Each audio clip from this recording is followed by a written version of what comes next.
Hello friends, so in this video we want to talk about simple tenses starting with simple present. So simple present is when something happens on a regular basis or it's a fact, so it's always true.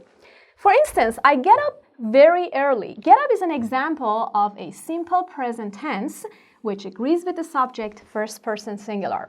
But for third person singular, she studies at class every day. You want to add s or es depending on the verb. This is also another example of simple present.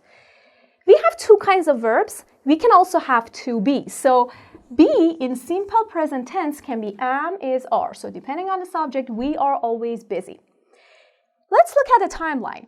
I get up very early. So something is happening on a regular basis.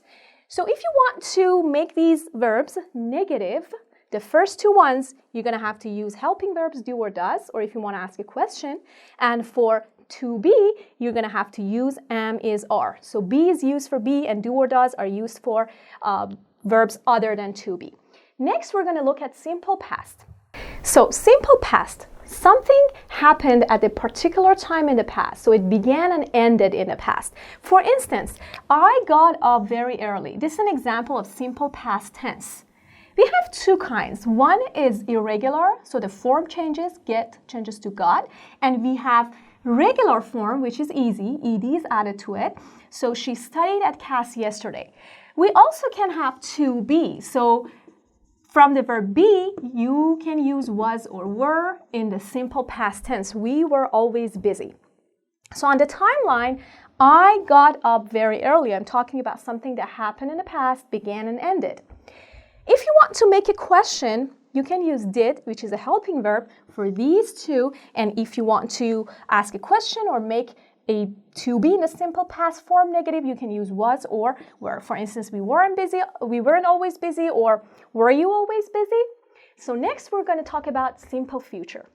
And last, simple future. So at a particular time in the future, something will happen. For instance, I will call you tomorrow. Will and then plus the base form of the verb. This is the helping verb and this is the main verb.